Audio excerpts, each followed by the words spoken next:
प्रेम से बोलिए श्री सत्यनारायण भगवान की जय। हे नारायण, आज मैं आपके सभी भक्तों के बीच में आपकी दिव्यमय कथा को सुनाने जा रही हूँ। कथा में कोई भी त्रुटि हो तो उसके लिए क्षमा करना और कथा का पूर्ण फल अपने भक्तों को देना। हरे कृष्णा। सत्यनारायण भगवान की जय। एक समय नैमिषारण्य तीर्थ में सौनकादि 88,000 ऋषियों ने श्री सूत जी से पूछा, हे प्रभु, इस कलयुग में वेद विद्या रहित मनुष्यों को प्रभु भक्ति किस प्रकार मिलेगी? उनका उद्धार कैसे होगा? इसलिए हे मुनि श्रेष्ठ, कोई ऐसा तप कहिए जिससे थोड़े समय में पुण्य प्राप्त हो जाए, मनवांछित फल मिले। यह कथा सुनने की हमारी इच्छा है। सर्वशास्त्र ज्ञाता श्री सूत जी बोले, हे वैष्णवों में पूज्य, आप सबने सभी प्राणियों के हित की बात पूछी। अब मैं उस श्रेष्ठ व्रत को आप लोगों से कहूँगा जिस व्रत को नारद जी ने लक्ष्मी नारायण से पूछा था और लक्ष्मीपति ने मुनि श्रेष्ठ नारद जी से कहा था। सो ध्यान से सुनो। एक समय योगीराज नारद जी दूसरों के हित की इच्छा से अनेक लोकों में घूमते हुए मृत्यु लोक में आ पहुँचे। वहाँ अनेक योनियों में जन्मे हुए प्राय सभी मनुष्यों को अपने कर्मों द्वारा अनेक दुखों से पीड़ित देखकर सोचने लगे, इस यत्न के करने से निश्चय ही प्राणियों के दुखों का नाश हो सकेगा। ऐसा मन में सोचकर विष्णु लोक को चले गए। वहाँ श्वेत वर्ण 4 भुजाओं वाले देवों के ईश नारायण को देखकर, जिनके हाथों में शंख चक्र गदा पद्म थे, वे बरमाला पहने हुए थे, उनकी स्तुति करने लगे। हे भगवान, आप अत्यंत शक्ति से संपन्न हैं। मन और वाणी भी आपको नहीं पा सकती। आपका आदि मध्य अंत नहीं। निर्गुण स्वरूप सृष्टि के आदि भूत और भक्तों के दुखों को नष्ट करने वाले हैं। आपको मेरा नमस्कार है। नारद जी से इस प्रकार की स्तुति सुनकर विष्णु भगवान बोले, हे मुनि श्रेष्ठ, आपके मन में क्या है? आपका किस काम के लिए आगमन हुआ है? निसंकोच कहिए। तब नारद मुनि बोले, मृत्यु लोक में सब मनुष्य जो अनेक योनियों में पैदा हुए हैं, अपने अपने कर्मों के द्वारा अनेक प्रकार के दुखों से दुखी हो रहे हैं। हे नाथ, मुझ पर दया रखते हो तो बताइए, उन मनुष्यों की सब दुख थोड़े से ही प्रयत्न से कैसे दूर हो सकते हैं? हे नारद, मनुष्यों की भलाई के लिए तुमने बहुत अच्छी बात पूछी। जिस काम के करने से मनुष्य मोह से छूट जाता है, वह मैं कहता हूँ। सुनो, बहुत पुण्य को देने वाला स्वर्ग और मृत्यु लोक में दोनों में दुर्लभ एक उत्तम व्रत है। आज मैं प्रेम वश होकर तुमसे कहता हूँ, सत्यनारायण का यह व्रत अच्छी तरह विधि पूर्वक करने से मनुष्य आयु पर्यंत सुख भोग कर मरने पर मोक्ष को प्राप्त करता है। श्री भगवान के वचन सुनकर नारद मुनि बोले, उस व्रत का क्या फल है? क्या विधान है? किसने यह व्रत किया? किस दिन यह व्रत करना चाहिए? विस्तार से कहिए। भगवान श्री विष्णु बोले, दुख शोक आदि को दूर करने वाला, धन धान्य को बढ़ाने वाला, सौभाग्य और संतान को देने वाला, यह व्रत सब स्थानों पर विजय करने वाला है। भक्ति और श्रद्धा के साथ किसी भी दिन मनुष्य श्री सत्यनारायण भगवान की शाम के समय ब्राह्मणों और बंधुओं के साथ धर्मपरायण होकर पूजा करे। भक्ति भाव से नैवेद्य, केले का फल, घी, दूध और गेहूं का चूर्ण सवाया ले। गेहूं के अभाव में साठी का चूर्ण, शक्कर और गुड़ ले। सब भक्षण योग्य पदार्थ जमा कर भगवान के अर्पण कर दे। बंधुओं सहित ब्राह्मणों को भोजन कराए। इसके बाद स्वयं भोजन करे। नृत्य गीत आदि का आचरण करते हुए सत्यनारायण भगवान का स्मरण करते हुए समय व्यतीत करे। इस तरह व्रत करने पर मनुष्यों की सभी इच्छाएं पूरी होती हैं। विशेषकर कलिकाल में भूमि पर यही मोक्ष का उपाय है। इसके प्रसंग में सूत जी बोले, हे ऋषियों, जिसने पहले समय में इस व्रत को किया है उसका इतिहास कहता हूँ। ध्यान से सुनो। सुंदर काशीपुरी नगरी में एक अत्यंत निर्धन ब्राह्मण रहता था।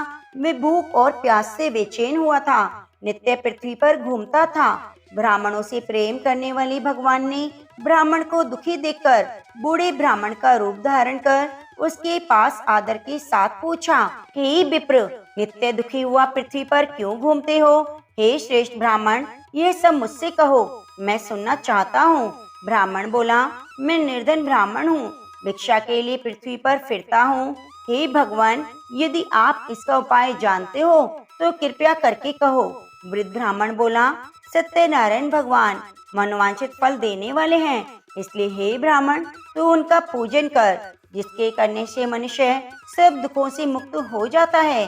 ब्राह्मण को व्रत का सारा विधान बतलाकर बूढ़े ब्राह्मण का रूप धारण करने वाले सत्यनारायण भगवान अंतर ध्यान हो गए। जिस व्रत को वृद्ध ब्राह्मण ने बताया, मैं उसको करूंगा, ये निश्चय करने पर उसे रात में नींद भी नहीं आई। वह सवेरे उठकर सत्यनारायण के व्रत का निश्चय करके भिक्षा के लिए चला गया।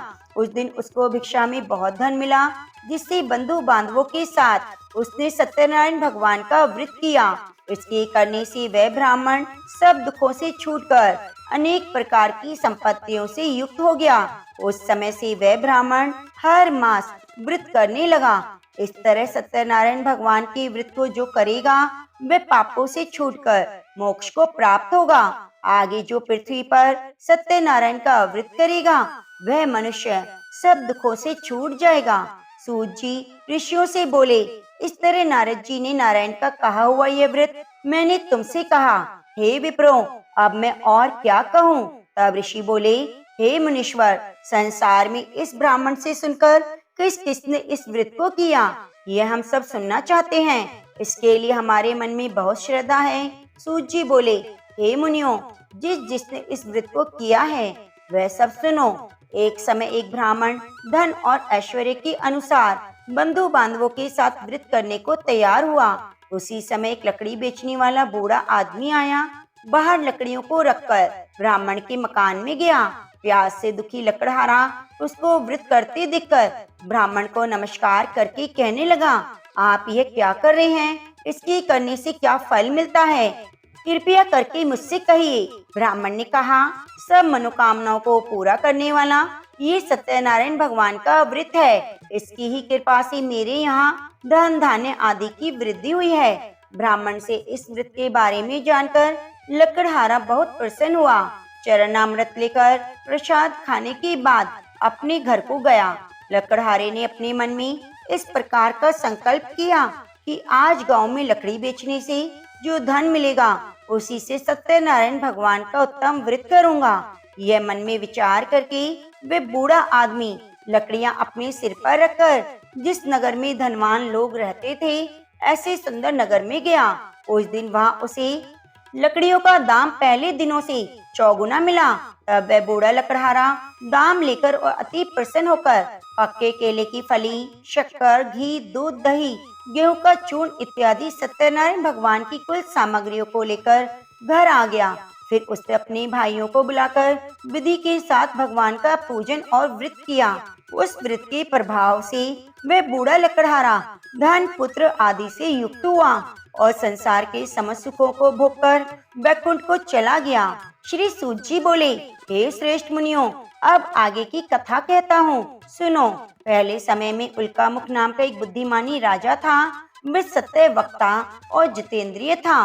प्रतिदिन देव स्थानों पर जाता, गरीबों को धन देकर उनकी कष्ट दूर करता। उनकी पत्नी कमल के समान मुख वाली सती साध्वी थी। भद्रशिला नदी के तट पर उन दोनों ने सत्यनारायण भगवान का व्रत किया। उस समय वहाँ एक साधु वैश्य आया। उसके पास व्यापार के लिए बहुत सा धन था। वह नाव को किनारे पर ठहराकर राजा के पास आ गया। राजा को व्रत करते हुए देखकर विनय के साथ पूछने लगा, हे राजन, भक्ति युक्त चित्त से आप यह क्या कर रहे हैं? मेरी सुनने की इच्छा है, सो आप मुझसे कहिए। राजा बोला, हे साधु, अपने बांधवों के साथ पुत्र आदि प्राप्ति के लिए माँ शक्तिवान सत्यनारायण भगवान का यह व्रत और पूजन किया जा रहा है। राजा के वचन सुनकर साधु आदर से बोला, हे राजन, मुझसे इसका सब विधान कहो। मैं भी आपके कथन अनुसार इस व्रत को करूँगा। मेरे कोई संतान नहीं, इससे निश्चय हो जाएगी। राजा से सब विधान सुनकर व्यापार से निवृत्त हो वह आनंद के साथ घर गया। साधु ने अपनी स्त्री से संतान देने वाले उस व्रत का समाचार सुनाया और कहा, जब मेरी संतान होगी तब मैं इस व्रत को करूंगा। साधु ने ऐसे वचन अपनी स्त्री लीलावती से कहे। एक दिन उसकी स्त्री लीलावती पति के साथ आनंदित होकर सांसारिक धर्म में प्रवृत्त होकर सत्यनारायण भगवान की कृपा से गर्भवती हो गई। 10वें महीने में उसने एक सुंदर कन्या को जन्म दिया। दिनों दिनों वह ऐसे बढ़ी जैसे शुक्ल पक्ष का चंद्रमा बढ़ता है। कन्या का नाम कलावती रखा गया। तब लीलावती ने मीठे शब्दों में अपने पति से कहा, आपने जो संकल्प किया था भगवान का व्रत करूंगा, आप उसे करिए। साधु बोला, हे प्रिय, इसके विवाह पर करूंगा। इस प्रकार अपनी पत्नी को आश्वासन देकर वह नगर को गया। कलावती पुत्र ग्रह में वृद्धि को प्राप्त हो गई। साधु ने जब नगर में सखियों के साथ अपनी पुत्री को देखा तो तुरंत दूत को बुलाकर कहा, पुत्री के वास्ते कोई सुयोग्य वर देखिए। साधु की आज्ञा पाकर दूत कंचनपुर नगर पहुंचा। वहां बड़ी खोज और देखभाल कर लड़की के लिए सुयोग्य वाणिक पुत्र को ले आया। उस सुयोग्य लड़के को देखकर साधु ने अपने बंधु बांधवों सहित प्रसन्नचित अपनी पुत्री का विवाह उसके साथ कर दिया। तो दुर्भाग्य से विवाह के समय भी उस व्रत को करना भूल गया। तब श्री भगवान क्रोधित हो गए, श्राप दिया, तुम्हें दारुण दुख प्राप्त होगा। अपने कार्य में कुशल साधु बनिया जमाता सहित समुद्र स्थित रतनपुर नगर में गया। वहाँ दोनों ससुर जमाई चंद्रकेतु राजा के उस नगर में व्यापार करने लगे। एक रोज भगवान सत्यनारायण की माया से प्रेरित कोई चोर राजा का धन चुराकर भागा जा रहा था, किंतु राजा के दूतों को आता देखकर चोर ने घबराकर भागते हुए राजा के धन को वहीं चुपचाप रख दिया जहाँ दोनों ससुर जमाई ठहरे हुए थे। तब दूतों ने उस साधु वैश्य के पास राजा के धन को देखा तो दोनों को बांधकर ले गए और प्रसन्नता से दौड़ते हुए राजा के समीप जाकर बोले, ये दो चोर हम पकड़कर लाए हैं, देखकर आज्ञा दें। तब राजा की आज्ञा से उनको कठोर कारावास में डाल दिया और सब धन छीन लिया। सत्यनारायण भगवान के श्राप के द्वारा उसकी पत्नी भी घर पर बहुत दुखी हुई। घर पर जो धन रखा था चोर चुरा कर ले गए। शारीरिक और मानसिक पीड़ा, भूख प्यास से अति दुखित होकर अन्न की चिंता में कलावती एक ब्राह्मण के घर गई। वहाँ उसने सत्यनारायण भगवान का व्रत होते देखा, कथा सुनी और प्रसाद ग्रहण करके रात को घर आई। माता ने कलावती से कहा, हे पुत्री, अब तक कहाँ रही, तेरे मन में क्या है? कलावती बोली, हे माता, मैंने एक ब्राह्मण के घर पर सत्यनारायण भगवान का व्रत देखा है। कन्या के वचन सुनकर लीलावती भगवान के पूजन की तैयारी करने लगी। लीलावती ने परिवार और बंधुओं सहित सत्यनारायण भगवान का पूजन किया और वर मांगा, मेरे पति और दामाद शीघ्र आ जाएं। साथ ही प्रार्थना की, हम सबका अपराध क्षमा करो। सत्यनारायण भगवान इस व्रत से संतुष्ट हो गए। राजा चंद्रकेतु को स्वप्न में दर्शन देकर कहा, हे राजन, दोनों वैश्यों को प्रातः ही छोड़ दो। सब धन जो तुमने ग्रहण किया है वह दे दो, नहीं तो मैं तुम्हारा धन, राज्य, पुत्र आदि सब नष्ट कर दूंगा। राजा से ऐसे वचन कहकर भगवान अंतर ध्यान हो गए। प्रातः काल राजा चंद्रकेतु ने सभा में अपना स्वप्न सुनाया। फिर दोनों वणिक पुत्रों को कैसे मुक्त कर सभा में बुलाया। दोनों ने आते ही राजा को नमस्कार किया। राजा मीठे वचनों में बोले, हे महानुभावों, भाभी वश ऐसा कठिन दुख मिला है, अब कोई भय नहीं। ऐसा कहकर राजा ने उनको नए नए वस्त्र आभूषण पहनाए। जितना धन लिया था दुगना धन देकर आदर सहित विदा किया। दोनों वैश्य अपने घर को चले गए। सूत जी बोले, वैश्य ने मंगलाचार करके यात्रा आरंभ की। उनके थोड़ी दूर पहुंचने पर दंडी वैश्यधारी सत्यनारायण भगवान ने उनसे पूछा, हे साधु, तेरी नाव में क्या है? अभिमानी वणिक हंसता हुआ बोला, हे दंडी, आप क्यों पूछते हैं? क्या धन लेने की इच्छा है? मेरी नाव में तो बेल पत्ते भरे हैं। वैश्य का कठोर वचन सुनकर भगवान ने कहा, तुम्हारा वचन सत्य हो। दंडी ऐसा कहकर वहां से दूर चले गए। कुछ दूर जाकर समुद्र के किनारे बैठ गए। दंडी के जाने पर वैश्य ने नित्य क्रिया करने के बाद नाव को ऊंची उठी देखकर अचंबा किया। नाव में बेल पत्ते आदि देखकर मूर्छित होकर जमीन पर गिर पड़ा। फिर मूर्छा खुलने पर अत्यंत शोक प्रकट करने लगा। तब उनका दामाद बोला, आप शोक ना करें, ये दंडी का श्राप है, अतः उनकी शरण में चलना चाहिए, तभी हमारी मनोकामनाएं पूरी होंगी। दामाद के वचन सुनकर वह दंडी के पास पहुंचा। अत्यंत भक्ति भाव से नमस्कार करके बोला, मैंने जो आपसे असत्य वचन कहे थे उन्हें क्षमा करो। ऐसा कहकर महान शोकातुर होकर रोने लगा। तब दंडी भगवान बोले, हे वणिकपुत्र, मेरी आज्ञा से तुम्हें बार बार दुख प्राप्त हुआ है, तुम मेरी पूजा से विमुख हुए हो। साधु बोला, हे भगवान, आपकी माया से मोहित ब्रह्मा आदि भी आपके रूप को नहीं जानते, तब मैं अज्ञानी कैसे जान सकता हूँ। आप प्रसन्न होइए, मैं सामर्थ्य के अनुसार आपकी पूजा करूँगा। मेरी रक्षा करो और पहले की समान नौका में धन भर दो। उसकी भक्ति युक्त वचन सुनकर भगवान प्रसन्न होकर उनकी इच्छा अनुसार वर देकर अंतर ध्यान हो गए। तब उन्होंने नाव पर आकर देखा, नाव धन से परिपूर्ण है, फिर भी वह सत्यनारायण भगवान का पूजन कर साथियों सहित अपने नगर को चला। अब अपने नगर के निकट पहुंचा, तब दूतों को घर भेजा। दूत ने साधु के घर जाकर उसकी स्त्री को नमस्कार करके कहा, साधु अपने दामाद सहित इस नगर के समीप आ गए हैं। ऐसा वचन सुनकर साधु की स्त्री ने बड़े हर्ष के साथ सत्यदेव का पूजन कर पुत्री से कहा, मैं अपने पति के दर्शन को जाती हूँ, तू कार्य पूर्ण करके शीघ्र आना। माता के ऐसे वचन सुनकर कलावती प्रसाद छोड़कर पति के पास गई। प्रसाद की अवज्ञा के कारण सत्यदेव ने रुष्ट होकर उसके पति को नाव सहित पानी में डुबा दिया। कलावती अपने पति को ना देखकर रोती हुई जमीन पर गिर गई। इस तरह नौका को डूबा हुआ कन्या को रोता देखकर साधु दुखित होकर बोला, हे प्रभु, मुझसे या मेरे परिवार से जो भूल हुई है उसे क्षमा करो। उसके दीन वचन सुनकर सत्यदेव प्रसन्न हो गए और आकाशवाणी हुई, हे साधु, तेरी कन्या मेरे प्रसाद को छोड़कर आई है, इसलिए उसका पति अदृश्य हुआ है। यदि वे घर जाकर प्रसाद खाकर लौटे तो इसे पति अवश्य मिलेगा। ऐसी आकाशवाणी सुनकर कलावती ने घर पहुंचकर प्रसाद खाया, फिर आकर पति के दर्शन किए। उसके बाद साधु ने बंधु बांधवों सहित सत्यदेव का विधि पूर्वक पूजन किया। उस दिन से वह हर पूर्णिमा को सत्यनारायण भगवान का पूजन करने लगा। फिर इस लोक में सुख भोग कर अंत में स्वर्ग लोक को चला गया। सूत जी बोले, हे ऋषियों, मैं और भी कथा कहता हूँ, सुनो। प्रजा पालन में लीन तुंगध्वज नाम का राजा था। उसने भी भगवान का प्रसाद त्याग कर बहुत दुख पाया। एक समय वन में जाकर वन्य पशुओं को मारकर बड़ के पेड़ के नीचे आया। वहाँ उसने ग्वालों को भक्ति भाव से बंधु बांधवों सहित सत्यनारायण भगवान का पूजन करते देखा।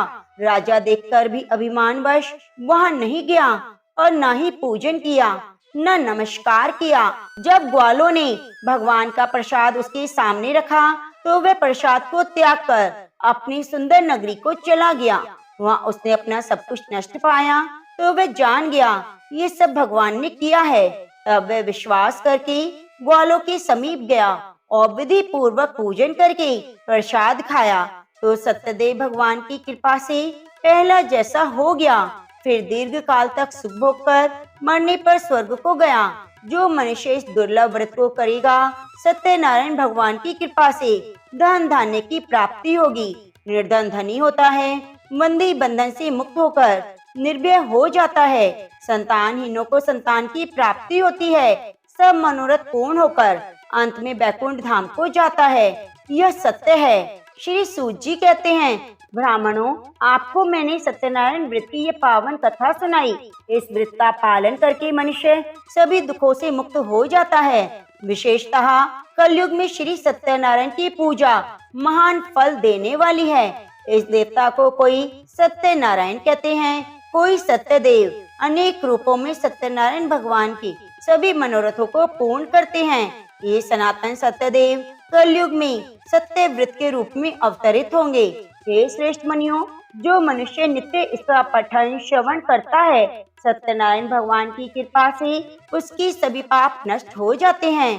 तो प्रेम से बोलिए, सत्यनारायण भगवान की जय। श्री सत्यनारायण व्रत कथा संपूर्णम। श्री कृष्ण गोविंद हरे मुरारी, हे नाथ नारायण वासुदेवा, हरे कृष्णा। प्रिय भक्तजनों, यदि आपको हमारे द्वारा सुनाई गई कथा अच्छी लगी है तो कृपया वीडियो को लाइक करके कमेंट बॉक्स में सत्यनारायण भगवान की जय जरूर लिखिए।